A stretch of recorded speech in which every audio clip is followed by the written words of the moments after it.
Bobby Lee, and this is the Bobby Lee Show. Today we have with us Eustace Mullins, a lecturer, an author of many books, a scholar, Washington and Lee University, and today we're going to be talking about several different subjects. But this particular subject is the most important for today's political venue.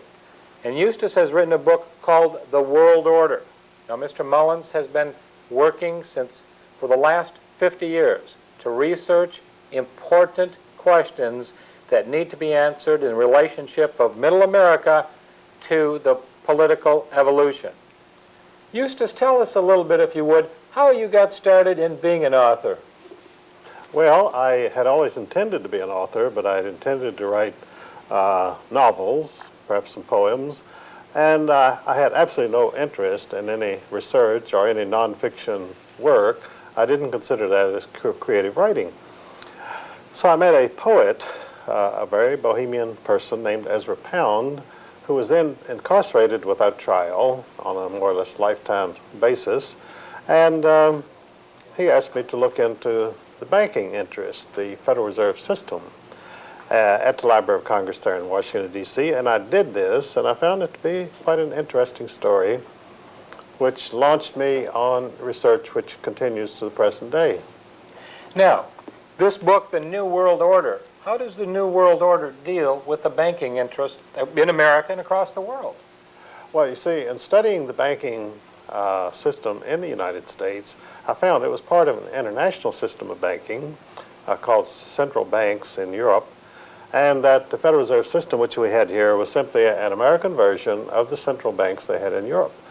And I also found that these banks did not exist as some entity in some world of their own. They were an integral part of what I came to call the world order.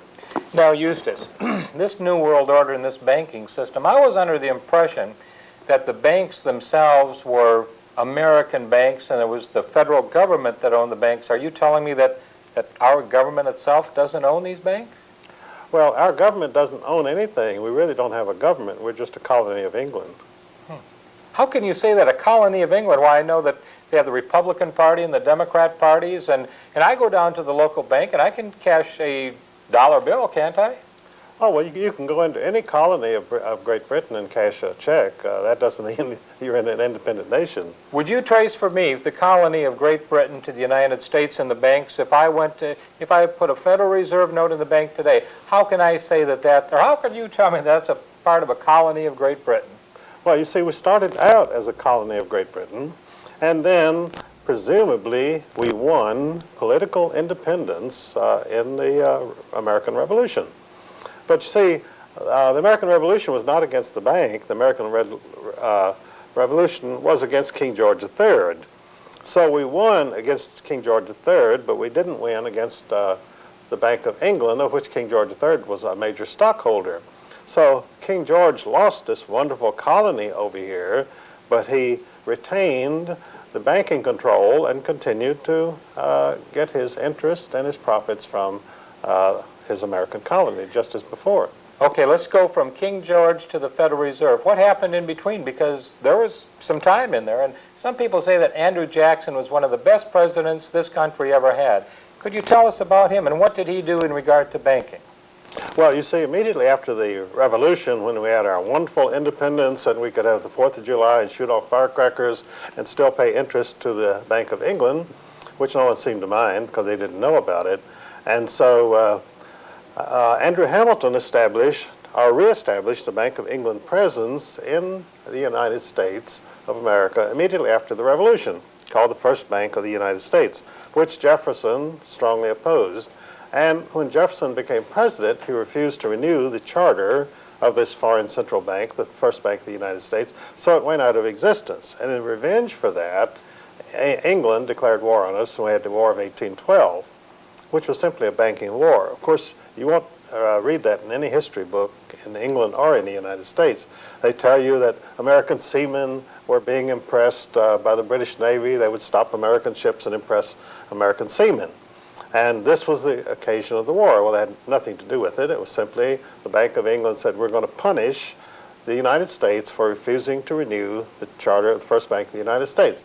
So anyway, the first Bank of the United States disappeared, and then Nicholas Biddle, an agent of James Rothschild of Paris, chartered a second Bank of the United States. And it was doing quite well until Andrew Jackson came along, and he said to the bankers, "You are a nest of vipers, and by God, I will rout you out." And so he did. He removed all of the government deposits from the second Bank of the United States in 1836, which caused it to collapse. And in revenge, the Bank of England suspended all American paper, which caused the first Great Depression in the United States, called the Panic of 1837. That was strictly a banker's panic. And of course, then the Rothschilds came in and bought up American securities at 1 cent on the dollar and established a great many of the great American fortunes, including J.P. Morgan. But Andrew Jackson himself, you would credit him with at least taking a stand against this banking monopoly that is destroying his America. Well, he was a general and a patriot and an American, and to him, the bankers were Satan incarnate. They were robbing and looting this country. They were oppressing the people. They were causing financial depression and widespread suffering, and he said, "I'm going to go after them," and he did. Unfortunately, the history books do not tell you why he did anything that he did, so the American children go to school and they have no idea what all this was about. Neither do the college students. Neither do the graduate college students. You know, I saw a beautiful statue of Andrew Jackson not long ago up in Jacksonville, Florida. And a lot of people don't realize that the state of Florida, the first governor was Andrew Jackson. Yes, that's right. And this city of Jacksonville was named after this wonderful patriot and hero of the American middle class. Now, let's go a little bit further. You mentioned the word Rothschilds. Where did that name come from, please? Well, there was a family of moneylenders in Frankfurt, Germany, named Bauer, which means peasant. And why these moneylenders were trying to call themselves peasants, I don't know, because none of them had ever been near a plow in their life. And so they were moneylenders, and they needed some way of advertising their business. And so the founder of this dynasty, the House of Rothschild, put up a red shield above his door so that people who came from various parts of Europe to change money with him could find it. And so after a few years, people didn't know who Bauer was, but they knew the Rothschild. The red shield was Rothschild. And so he simply began to call himself Rothschild. Okay, now he died eventually, but did he leave a dynasty of some sort? I mean, how did this happen? Well, he left 5 sons who were very well trained by this man, who by that time had become the outstanding moneylender of Europe due to a very peculiar circumstance. King George III and the Bank of England wanted to punish the American colonists for being so obstreperous and for refusing to give all of their profits to the Bank of England from their income. And so when they rebelled, then the British Army did not really want to fight their American cousins. So King George said, well, I've got to get somebody else to fight this war. I need some mercenaries, some hired soldiers. And over in Germany, the Elector of Hesse, a German province, had a very well-trained group of soldiers called the Hessians. And so he said, well, I'll rent these out to you, King George, who was a German himself, by the way, a Hanover. And he said, for $5 million, you can have this nice army. And so George said, all right. And then when the Elector of Hesse got this $5 million, he said, what am I going to do with it? And they said, well, there's a very good investor and financial advisor named Meyer Amschel Rothschild there in Frankfurt. So he let Meyer Amschel lend out this money, which was the biggest chunk of capital in Europe at that time, $5 million. And so Amschel spread it around, and pretty soon he brought back $20 million to the elector, who was very pleased, and kept $5 million for his efforts. So now he was a monetary power himself, and of course the Elector of Hesse let it be known that if you had money to invest, put it in Meyer Amschel's hands. So when Meyer died, he had 5 sons, and so they dispersed themselves over the 5 capitals of Europe. And Nathan went to London, James went to Paris, and so forth. So they now had total control of the monetary resources of Western civilization, the entire continent of Europe. And they had developed some very interesting techniques. One was that the courier went from James in Paris to Nathan Mayer in London, and he wanted $1 million in gold. So he would give him a note saying, I want $1 million in gold, but he would not sign it. So if someone came into a Rothschild office, a courier, and said, I have a request here for $1 million, it's signed James Rothschild, and Nathan knew it was fake because they didn't sign their communications. Little trickery even then, but I think good little trickery. Well, you live and learn, you know. That's right. So we're talking about the New World Order. In the New World Order, we had the war with England, and that was the Revolutionary War. And there was the banking system that was set up, and that was Alexander Hamilton that set it up originally after that. Thomas Jefferson then went ahead and decided this was not good for the American people. And then after that, we had the War of 1812, and then we come to Andrew Jackson, and he fought the bankers again, and then we have the Rothschilds, and their dynasty is building. Tell us about the Rothschilds now, how they enter into the picture as far as, shall we say, the Federal Reserve is concerned. Well, the Rothschilds realized early on you don't make any money by lending somebody $200 to buy a used car. They only dealt with governments and with the kings of Europe, and they only handled government loans because that's where the big money was. And you see, they realized it was a sure thing because if you lent money to a government and they didn't repay you, then they would never get any more money. And they always needed money for wars and for to build Versailles and so forth. To be a king means you spend a lot of money. You're a big spender. And they could always tax their people enough to repay the Rothschilds their money, so they had nothing to worry about. And so by 1880, the Rothschilds really owned all of Europe, and they owned a large part of the United States secretly because they always advertised and promoted the idea that the Rothschilds had no activities in the United States, and they did not because they worked through August Belmont, who was their named representative, and they also worked through J.P. Morgan and Kuhn Loeb Company, which were their secret representatives.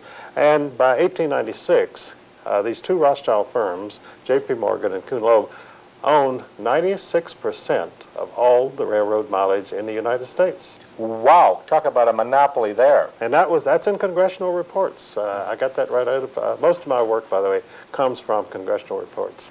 So you do researching on congressional reports, and how far do you back to this research information go, Eustace? About 5,000 years. 5,000 years. We're talking to Eustace Mullins, ladies and gentlemen, and we're talking about the New World Order. Well, tell us then, the Rothschilds, tell us about the Federal Reserve, now they've become involved in the Federal Reserve, and what about Soviet Russia? How did Soviet Russia come into this New World Order situation, Mr. Mullins? Well, Soviet Russia was always part of the world order, and in fact, the Soviet Empire, the evil empire, which we heard so much about, and in the 1950s, we were digging atom bomb shelters in our backyards to protect us from this catastrophe, which was going to happen at any moment, and which was good for the contracting industry, but it didn't really help anybody as far as avoiding atomic bombs. So the Soviet Empire came about because of greed and envy. Now, communism, of course, is based on hatred, greed, and envy. But what people don't realize is that the Russian Revolution came about because of the greed and envy of King George V of England for his cousin, Tsar Nicholas II of Russia, who happened to be the richest man in the world. And when you're the richest man in the world, the consequence is all the people who are not quite as rich hate you and wish they could get their hands on your money. So the Rothschilds told King George V, they were all around him as his advisors in London, they said, look, let's go after Nick and get his dough. And George said, well, I'm game. And so the Rothschilds started the communist movement in Russia. And so they murdered the Tsar and his family and took his gold, which was sent to Paris and to Kuhn Loeb Company in New York and the other Rothschild offices, London and so forth. And some of this money, by the way, these Rothschild banks used to buy the original stock of the Federal Reserve System in 1914. That was all bought with the Tsar's money, and so the Romanov heirs, such as are still alive, are the real owners of our Federal Reserve System. And so, as I say, they murdered the richest man in the world, took all of his money. Well, what year was that, by the way? What year was that when they murdered the Tsar? Well, that was 1918. They had the Communist Revolution in 1917, and the first thing they did was go in and loot the whole country. They took all the money, and the result was the new Soviet empire had no operating capital, and they couldn't tax anybody because they had murdered all the people who owned anything. So you couldn't go out and tax the peasants to keep the country running. So they sent up cries of anguish, and people all over the world responded. Woodrow Wilson, our president, he made a speech to Congress in which he said, "It is our duty to help these noble murderers in Moscow," in so many words. And so he first sent them $25 million of his personal war fund, voted to him by Congress to prosecute World War I. And he sent Elihu Root, who, by the way, wrote the charters of all the major foundations. Elihu Root was a lawyer of whom J.P. Morgan said, "When I call in lawyers and I want something done, they give me a lot of reasons why it cannot be done." He said, "When I call in Elihu Root says, 'What do you want me to do?' And I tell him, and he does it." So that's why he became the lawyer for the big bankers in this country. Now, tell me, Eustace, because there's a lot of people that have said that the banking themselves, that the communist revolution was started on Wall Street. Is that a true fact or not, Eustace Mullins? It's absolutely true. All of the money for Wall Street, for the Bolshevik Revolution, came from Wall Street, really from Rothschild firms, but it would have been too obvious if the Rothschilds of London were sending all their money over to Russia to help the communists. So they did it through their favorite patsy, which is the American government. And they even formed a special firm on Wall Street in 1916 to finance the communist revolution in Russia, which was called American International Corporation. And its directors were Percy Rockefeller, the richest men in the United States, including a financier named George Herbert Walker, who just happened to be the grandfather of George Bush, our president. Now, how does this George Bush fit in now? George Herbert Walker Bush, the former president, or about to be president of the United States, formerly anyway, how does he fit in with his father, and was it his father and the Rockefellers and the Harrimans and the Brown brothers? Did they all work together as far as this New World Order is concerned? Well, the New World Order is a group of insiders. It's sort of an international mafia, and they either work together or they get eliminated. I mean, these people have to cooperate because the death sentence is automatic if you don't. And you don't say, "I'm going my way, to heck with you," because if you go your way is straight down. And so George Bush was like a lot of scions of these World Order families. That is, he was unemployable. I mean, if he came in to be interviewed and there were 8 people there, he would be the 8th one that you would hire if you had to hire 8 people. And, you know, Lyndon Johnson... They should have had 7 others when he was running for president of the United States. Well, it's too bad they didn't.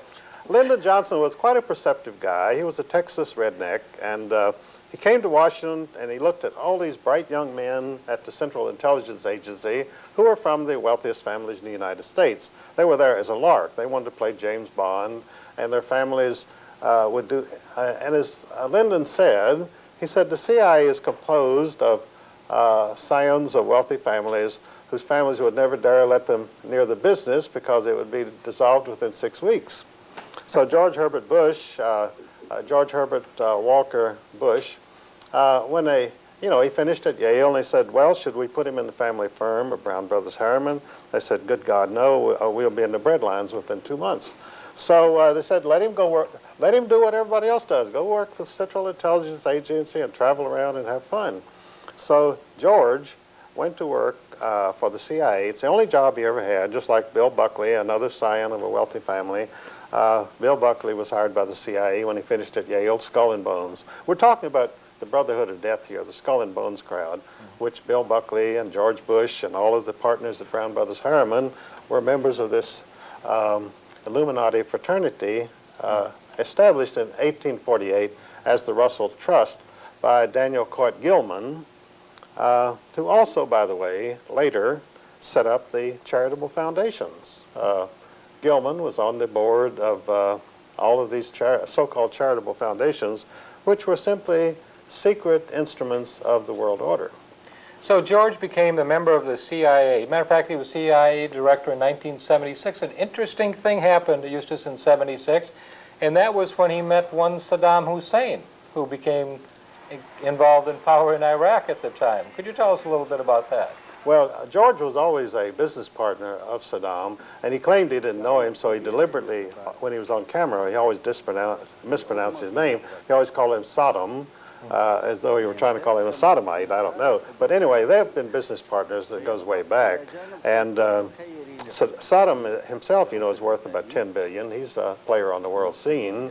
And that's why when George was ranting about getting rid of the new Hitler, and he sent our army over there to do it, they walked away, leaving Saddam Hussein in total control. I don't think he ever heard a gunshot fired during that entire Iraqi war. But to get back to George, he didn't start out with the CIA. He started out as an agent, a secret agent of the CIA, who was running his own oil company called Zapata Oil Company. And, you know, George, when he wanted a name for his company, he wanted a name that really represented what he believed in. So he didn't call it the Thomas Jefferson Oil Company, and he didn't call it the George Washington Oil Company. He looked down at Mexico, where you had a communist revolutionary named General Emiliano Zapata. And Emiliano was quite a bloodthirsty guy. His idea of a good time was to go into a village and line up all the women and children and shoot them. So George said, this is my kind of guy. So he named his oil company Zapata Oil Company, which showed the kind of people that he would like to have around him.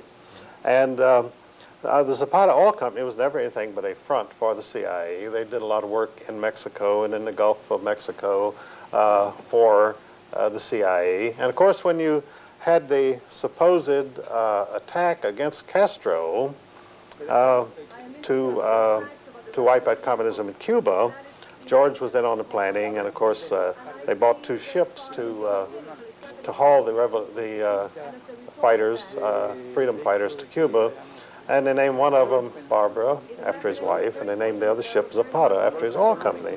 So George was pretty well inside all the way, and of course they never intended to overthrow Castro. You see, when you set up a regime that you control, like in 1917 they set up the Bolshevik regime, and the American taxpayer supported the Soviet empire from 1917 right up till the time it collapsed. And the only reason it collapsed was that the United States was bankrupt. They couldn't send them any more money. So we destroyed communism by going bankrupt ourselves, which I guess is one way of doing it. You said one time, Eustace, that the Russians have been trying to make it through the winter every winter since the inception of the communism, and we've been helping them through the winter. Well, the guy who helped them first was Herbert Hoover. After they sent him money, Wilson sent him money, and then they said, we don't have any food. So Herbert Hoover, the great engineer, who was a Rothschild employee, after he had been banned for life from the London Stock Exchange as a thief and an embezzler, and the Rothschilds said, boy, we want this guy on our side. Sure. So they hired him as a director of Rio Tinto Zinc, one of their family firms.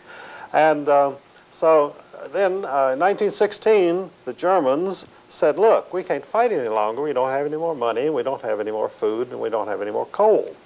So the Rothschilds said, well, hang on, and we'll see what we can do.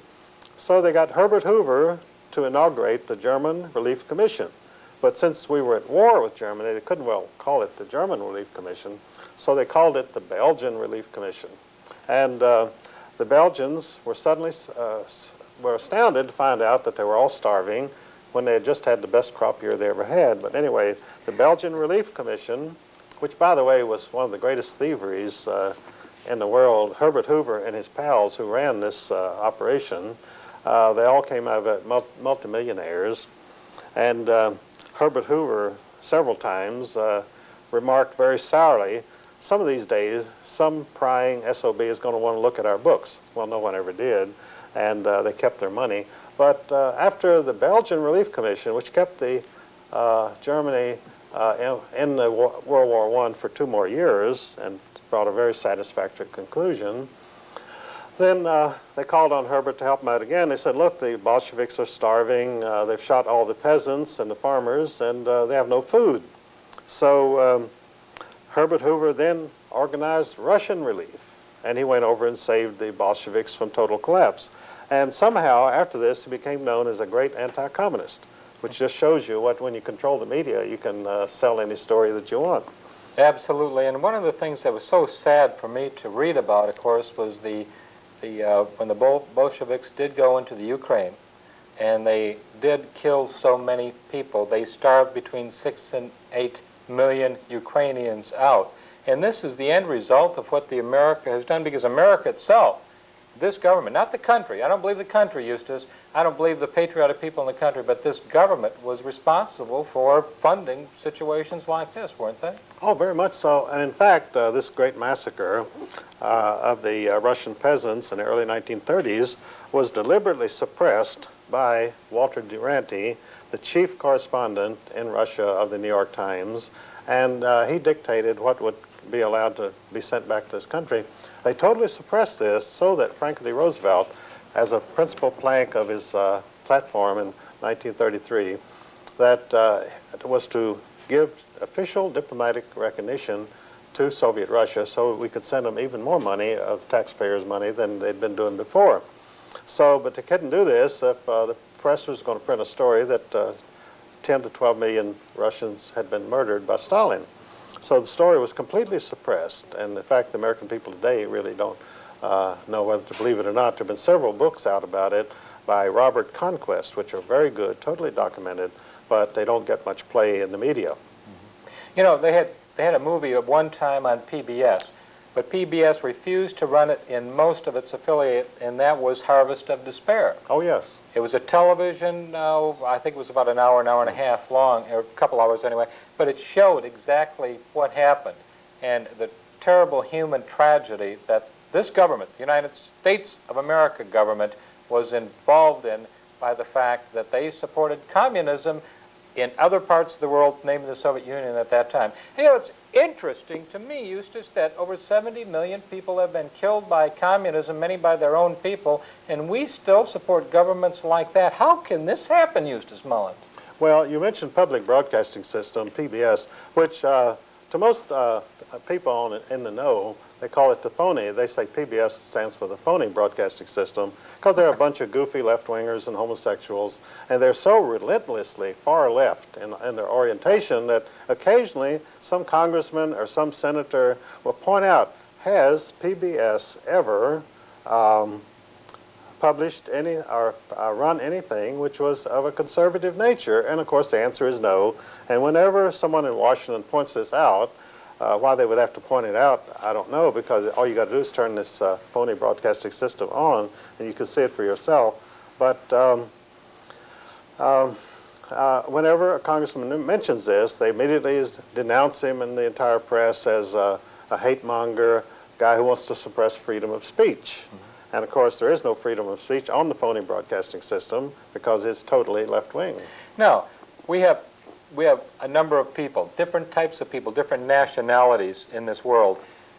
We had World War I, we had World War II, we had South Korean War, and then we had Vietnam. Should we have fought any of those wars, Eustace Mullins? Was there a real reason? And what was the end result of us being involved in, say, World War I and World War II? Well, John, you have to understand what wars are. Wars are carefully staged productions. Now, these are all carefully staged, and they did what they were supposed to do, and they had a good audience, and so I think they were successful. But to say that these wars were about anything, that they had some particular philosophy of government opposing another philosophy of government is total nonsense. These were world order productions, and as I say, they were carefully staged. Both sides were set up to perform in a certain manner, and the outcome was always predetermined.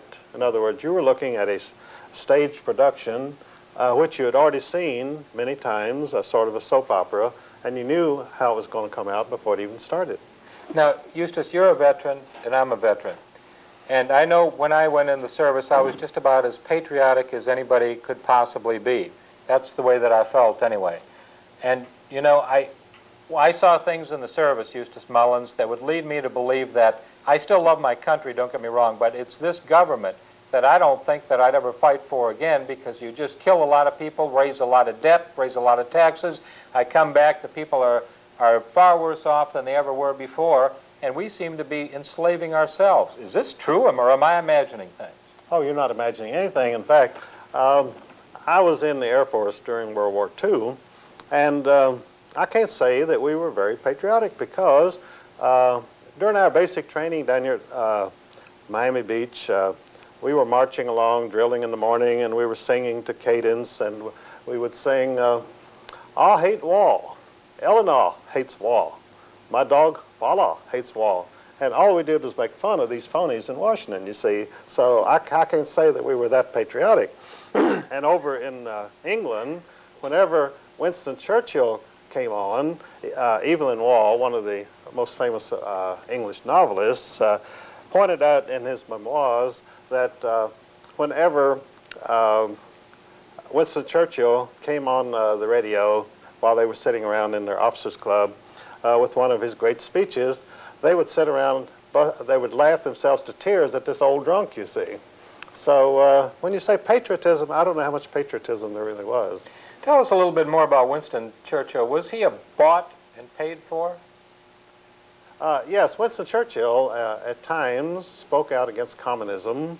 You know, he was a son of a syphilitic named Randolph Churchill, but whether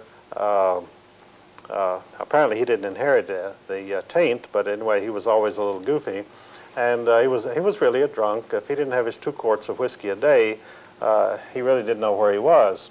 And during the great Blitz of London, most people thought he was, you know, being very brave, staying in London during the Blitzkrieg. Oh, that's where his 2 quarts of whiskey were. Well, he was 8 stories down. They built him a special shelter, 8 stories down in the ground, a very comfortable room, and he was liberally supplied with whiskey. And in fact, they used to show this room to tourists after the war. But a historian named David Irving did a new biography of Winston Churchill, and he was an establishment historian. He was published by Macmillan, which is owned by the Rothschilds. And so he sent this new biography of Churchill to the offices of Macmillan, in which he went in at some length about how this old drunk slept out the war in this special room underneath London. And they said, "Oh, no, you can't print that." And he said, "Well, that's the key to my whole biography." And so they said, "Well, goodbye." And they refused to print the book. And he finally got it out on his own, and he started touring and lecturing on some of his discoveries, with the result that Canada officially banned him from entering Canada as a very dangerous person, because he was telling the truth about Winston Churchill. And they have riots when he speaks, you know, and it's all very exciting. We're talking with Eustace Mullins today, ladies and gentlemen, and this is the book. It's The World Order and it's about our secret rulers. It's extremely, extremely important that we understand what is happening in America today, because we do have a $4 trillion debt. The nation is on its way down. We've become a third world entity. And we used to be the finest, the strongest, the most industrialized, the #1 nation in the world. And our education system also used to be the very best. We're having severe problems, ladies and gentlemen, and that's why Bobby Lee is here today with Eustace Mullins, one of the patriots and the heroes of the truth and the Jeffersonian philosophy of government. So this is the book that I think that you must have in your possession in order to become educated about the world order. The business of America, what really, when we're talking about the business of America, what is the business of America? I thought it was for little businesses to be able to start and to work hard and to progress, and for a small family to be able to build themselves up and become financially successful and and with morals and ethics, and everybody worked for the common good. Is that the way that business is done in the government today? Now, no, that's the myth. But we, unfortunately, you and I are talking here today about the reality. We could talk about myths all evening if we wished, but if we're going to talk about reality, then we have to say that this is a soap opera from Hollywood, the American dream. What we are facing today is the American nightmare, a wholly owned colony dictated to by aliens, in which the chance of a young person today of making it is almost nil, unless he happens to be a scion of one of the insider world order dynastic families, as George Bush was. Now, George Bush, of course, his path was smooth. He was a member of the Brotherhood of Death from Yale University.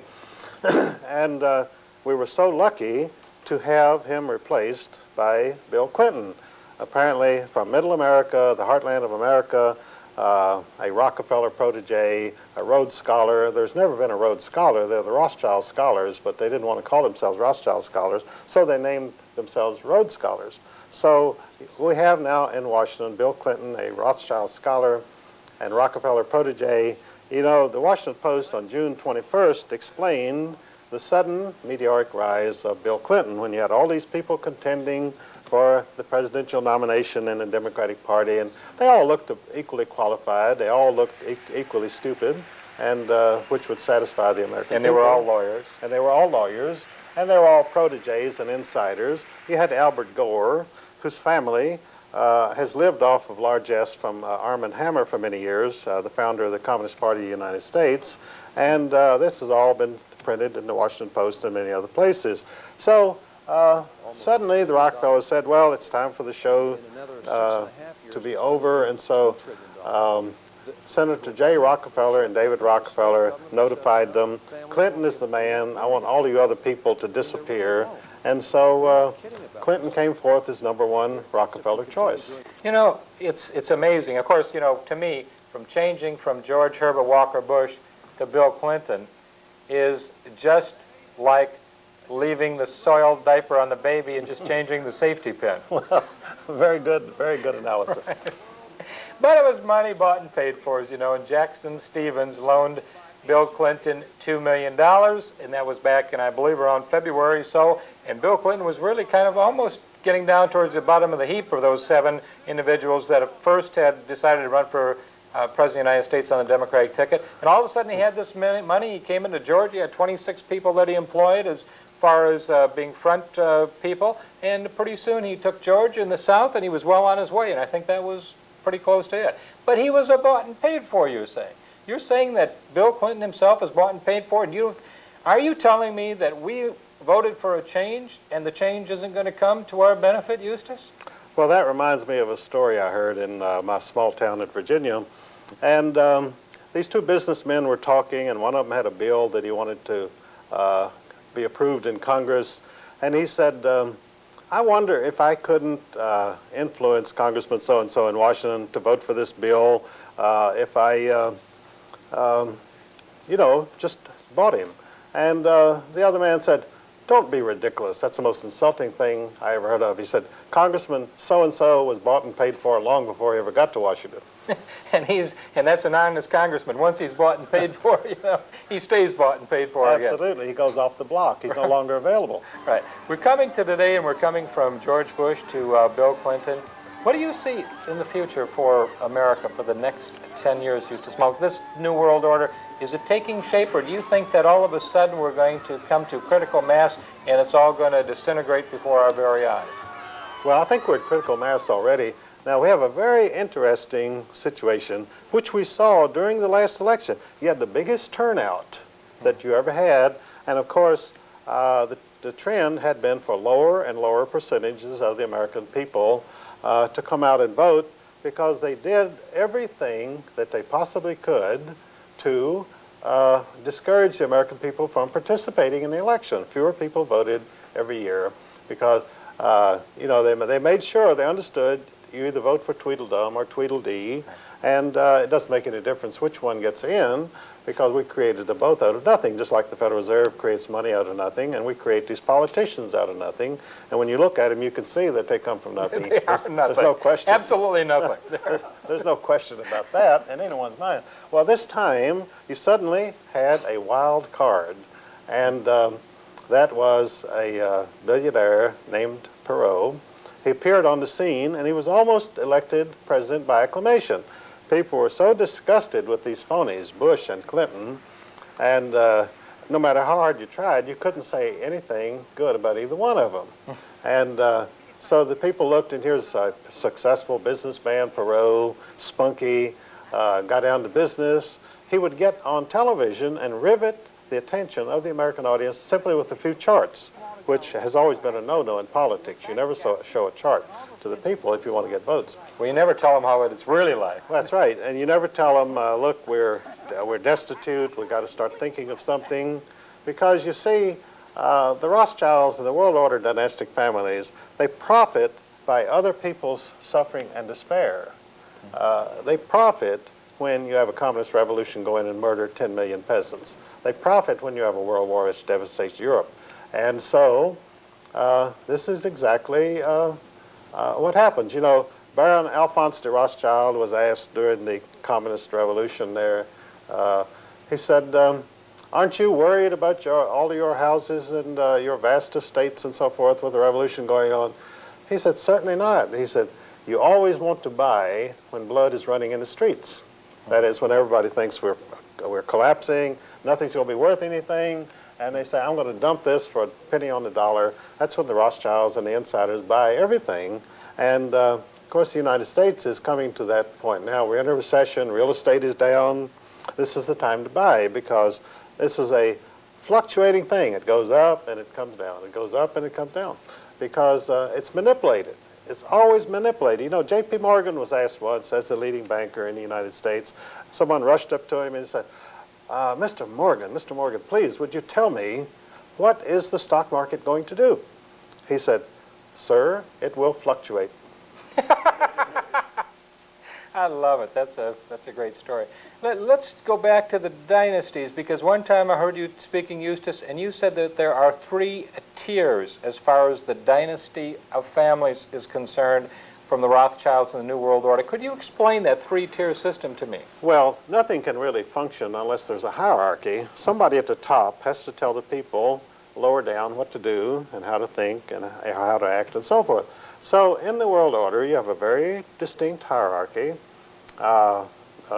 Dynastic families who can trace their lineage back thousands of years, and because they have learned to survive and how to manipulate other people to do their will. And that's all being a member of the world order means. You know how to use other people and profit by them. And whether you slaughter them or rob them or torture them, whatever you do, you make money at it. And this is what they do. So in the world order, you have a top hierarchy of first-tier rank of dynastic families composed really of the old surviving aristocracies of Europe, the black nobility they're called. They're called the black nobility because they came from the darker strain in the aristocracy of Europe. And the old Viking, blue-eyed, blonde aristocrats, more or less, were pushed into the background, or they intermarried with the black nobility and became contaminated. And this is what you have. Of course, the surviving royal family in Europe today is the royal family of England, and they have been black nobility since the 12th century, when the Este family of Italy married into the British royal family. So the first rank, first tier is the old aristocracies of Europe, plus what they call their Hofjuden, their court Jews, which are the Rothschilds and families of that nature, who are able to raise money for them and keep them functioning. Now, in the second tier of world dynastic families, the world order, you have the families who themselves are enormously rich and powerful, but their duty is to serve as courtiers to the first tier of dynastic families. And people in that category are the Rockefellers, the Harrimans, the Morgans, and so forth. Now you have a third tier of dynastic families who serve the second tier. They're never allowed to approach the real top people in the first tier, but they can only serve through serving the second tier. And these are families like the George Herbert Walker Bush family. George Herbert Walker was president of W.A. Harriman Company, and the Bush family's entire career in banking was to serve the Harriman interests, who in turn served the Rothschilds. So that's why I began to use the term about Bush as a dynastic family in the world order of the third tier. And it was picked up, and I see it popping up everywhere. They say, George Bush is a third tier family. They don't even know what they're talking about. They don't explain it because they don't know how to explain it, but that's at least it. Much of my material, by the way, Bob, I see popping up all over the place because it goes into the system and it's sort of piped in and begins to be picked up by people. For instance, columnists like Pat Buchanan and James Kilpatrick, every once in a while they'll pick up something of mine. Pat Buchanan had a column not long ago in which he denounced the Trotskyite wing, the neoconservatives of the Republican Party, which I had been speaking about publicly for about 5 years, and so, which I describe in my book of The Rape of Justice. I give you the whole story about that takeover. And as I say, it's rather flattering to see these things come out in public piecemeal. They never really explain it, and of course they never attribute it to my writings, but at least it's getting around, and that's helpful. Now, we've had this last election, of course. H. Ross Perot did an excellent job, a wonderful job. He only collected 20%, though, because of the fact I think a lot of people in the media themselves always kept saying, well, a third party can't win. And yet we've had a two-party system in this country, but some people say it's just one party. It's the Democrat wing of the Communist Party or the Republican wing of the Communist Party. Could you explain that? Could that be true at all? Well, it's been true since 1933. You see, you had a man in a wheelchair running for governor of New York named Franklin D. Roosevelt, Delano Roosevelt, and he was the grandson of the most successful opium dealer in Hong Kong named Warren Delano. And, you know, the myth about the great fortunes of this country is that these were hard-working people who saved their money and built important businesses. The fact is, most of the old family money in this country came from dealing in drugs and dealing in slaves, the slave trade and the world opium trade. And of course, the Delano Roosevelts.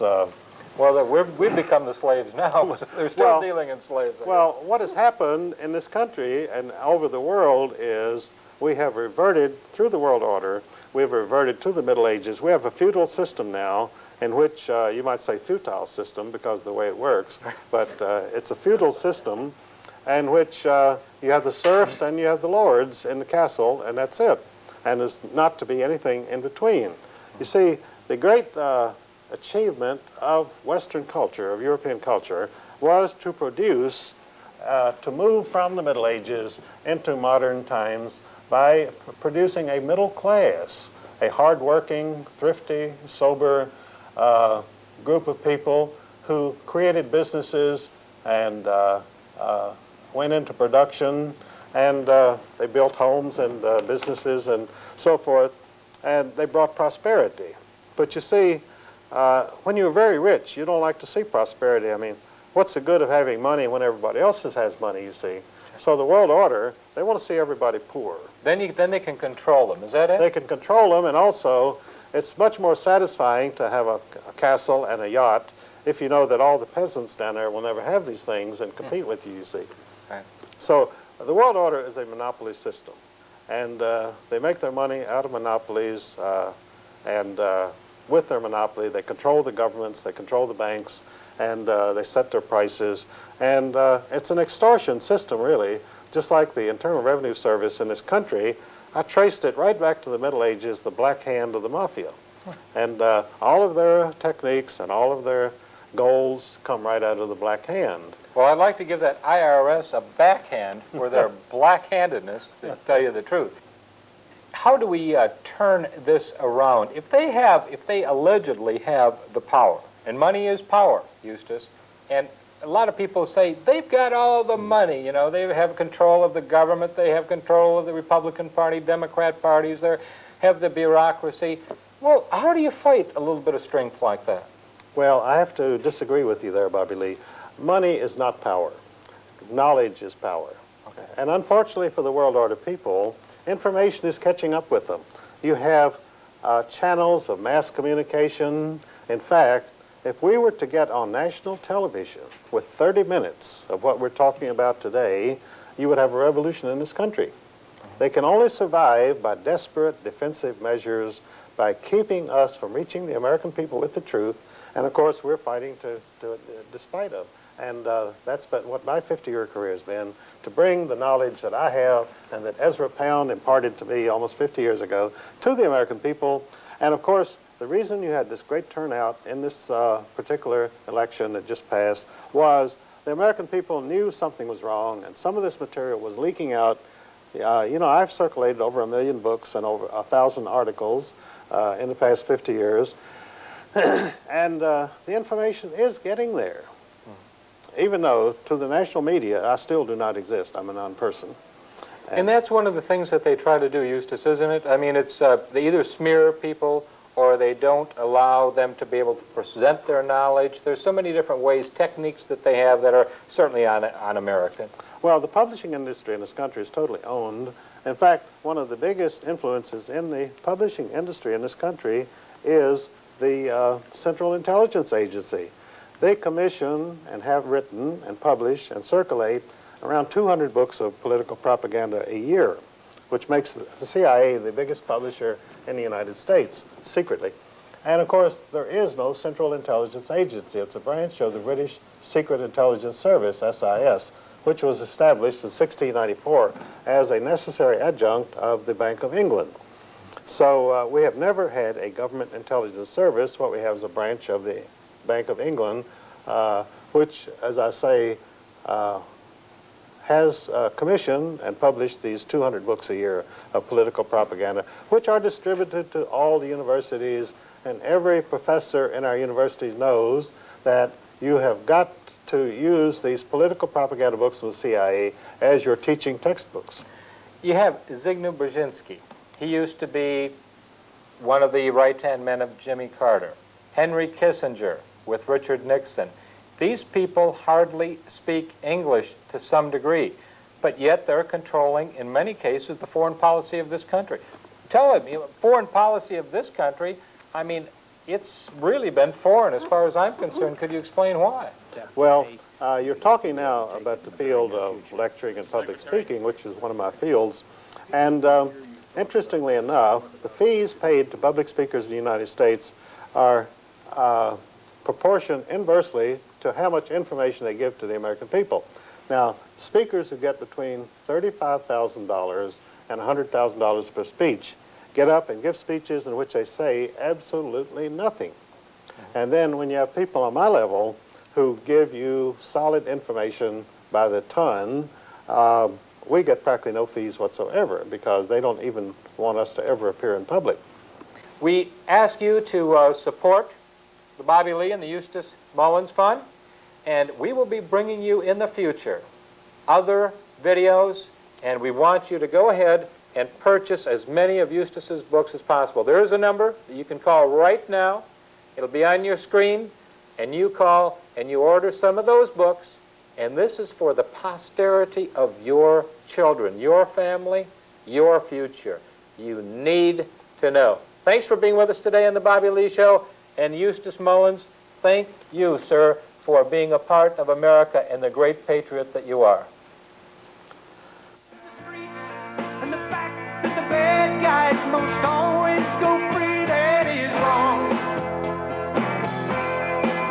We need leaders who lead us, not stick us and bleed us and take all our money and send it abroad. We must take America back. We need prayer in the schools and more things made in USA. It's the least we can do for the red, white, and blue. We must take America back.